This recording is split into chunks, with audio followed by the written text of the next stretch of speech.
Hello viewers, नमस्ते। मैं हूं संतोषी और आप देख रहे हैं मेडिकल स्टडी। अगर आप staff nurse, nursing tutor, nursing officer का एंट्रेंस एग्ज़ाम देना चाहते हैं और वो भी एम्स में, आरआरबी, ईएसआईसी, तो ये वीडियो आपके लिए है। यहाँ पे हम ऑब्स्टेट्रिक्स एंड गायनेकोलॉजिकल सब्जेक्ट का एमसीक्यू प्रिपेयर कर रहे हैं। पहले हम एमसीक्यू क्वेश्चन नंबर 75 तक कंप्लीट कर चुके हैं। इस वीडियो में हम क्वेश्चन नंबर 76 से 80 तक कवर करेंगे। तो चलिए शुरू करते हैं। Question number 76, intrauterine insemination is a treatment of choice for dash. Option A cervical stenosis, option B hypospadias, option C asthenospermia, option D all the above. यहाँ पे क्वेश्चन है, इंट्रायूट्राइन इंसेमिनेशन ट्रीटमेंट नीचे दिया गए ऑप्शन में से कौन सा प्रॉब्लम में दिया जाता है। पहले हम ये देख लेते हैं इंट्रायूट्राइन इंसेमिनेशन ट्रीटमेंट क्या है। इंट्रा मीन्स इनसाइड, मीन्स अंदर। Uterine means relating to the uterus. Insemination means introduction of semen into female reproductive tract.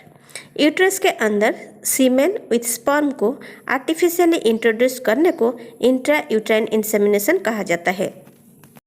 Intrauterine insemination procedure में मेल से सीमेन सैंपल कलेक्ट किया जाता है स्टेराइल टेक्निक में, और लैब में मोटाइल स्पर्म को अलग किया जाता है, और यही मोटाइल स्पर्म को सीमेन के साथ कैथेटर के माध्यम से यूट्राइन कैविटी में ओवम के पास छोड़ते हैं ताकि स्पर्म और ओवम का फर्टिलाइजेशन हो सके। ये प्रोसीजर फीमेल का ओवुलेशन के समय किया जाता है, क्योंकि ओवुलेशन के समय ओवम रिलीज होता है। इंट्रायूट्राइन इंसेमिनेशन ट्रीटमेंट इनफर्टिलिटी में किया जाता है। ऑप्शन ए को देखिए, सर्वाइकल स्टेनोसिस मीन्स सर्विक्स का ओपनिंग संकीर्ण होता है, और सर्विक्स का ओपनिंग संकीर्ण होने के कारण स्पर्म ओवम के पास पहुंचने में प्रॉब्लम हो सकता है, और इसी में इनफर्टिलिटी भी हो सकता है। सो सर्वाइकल स्टेनोसिस में इंट्रायूट्राइन इंसेमिनेशन ट्रीटमेंट दिया जाता है। नेक्स्ट आप ऑप्शन बी को देखिए, हाइपोस्पैडियस। हाइपोस्पैडियस एक पाथ डिफेक्ट है, मीन्स बच्चा ये प्रॉब्लम के साथ पैदा होता है। मेल में नॉर्मली यूरेथ्रा जो है वो पेनिस का टिप में रहता है। मेल में यूरेथ्रा यूरिन को ब्लैडर से और सीमेन को प्रोस्टेट ग्लैंड से बाहर निकालने का काम करता है। हाइपोस्पैडियस प्रॉब्लम में यूरेथ्रा पेनिस के टिप में ना होके पेनिस के अंडर साइड में रहता है। हाइपोस्पैडियस प्रॉब्लम में सेक्सुअल इंटरकोर्स के समय सीमेन इजैकुलेशन में प्रॉब्लम हो सकता है, और इसके कारण इनफर्टिलिटी भी हो सकता है। सो हाइपोस्पैडियस प्रॉब्लम के साथ साथ अगर इनफर्टिलिटी हो तो इसमें इंट्रायूट्राइन इंसेमिनेशन ट्रीटमेंट दिया जाता है। नेक्स्ट आप ऑप्शन सी को देखिए, एस्थेनोस्पर्मिया।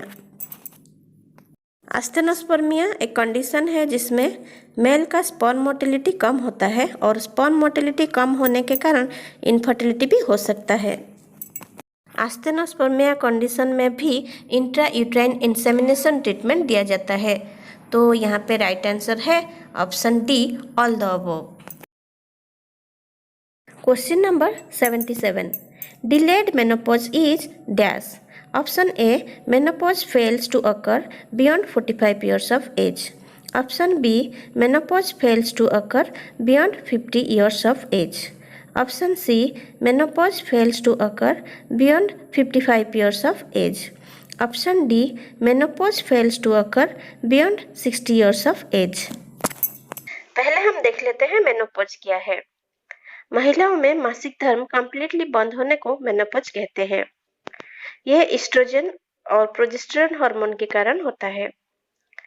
इसमें एस्ट्रोजन प्रोजेस्टेरोन हार्मोन प्रोडक्शन कम होता है या फिर प्रोडक्शन कंप्लीटली बंद हो जाता है।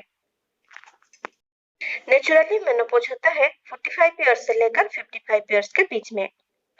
अगर कोई महिला को 55 ईयर्स कंप्लीट हो जाने के बाद भी मेनोपॉज नहीं होता है तो उसको डिलेड मेनोपॉज कहते हैं। तो यहाँ पे राइट आंसर है option C, menopause fails to occur beyond 55 years of age, it's called delayed menopause. Question number 78, oocyte is viable for a period of dash.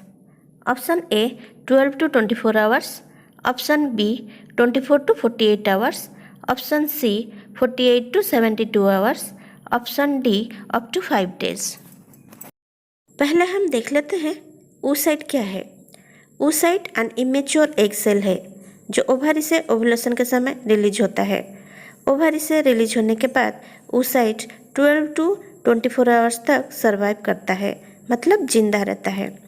अगर इसी समय सेक्सुअल इंटरकोर्स होता है और स्पर्म यूट्रस का फैलोपियन ट्यूब में oocyte के पास पहुंचने में सक्षम होता है तो स्पर्म और oocyte का फर्टिलाइजेशन होता है और एक न्यू इंडिविजुअल का डेवलपमेंट होता है।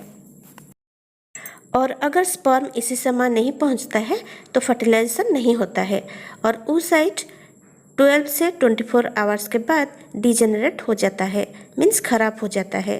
तो यहाँ पे राइट आंसर है option A 12 to 24 hours. oocyte is viable for a period of 12 to 24 hours. Question number 79, spermatozoa is viable for a period of dash. Option A 12 to 24 hours, option B 24 to 48 hours, option C 48 to 72 hours, option D up to 5 days. Spermatozoa male sex cell है।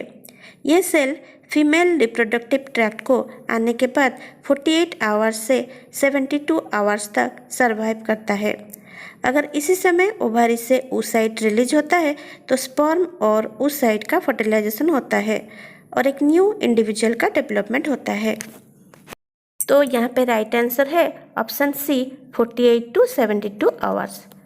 स्पर्माटोजोआ is viable for a period of 48 to 72 hours. Question number 80, the process of maturation of sperm is referred as.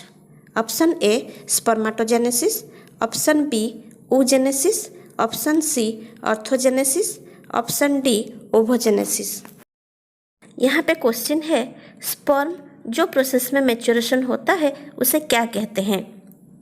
यहाँ पे right answer है option A स्पर्माटोजेनेसिस।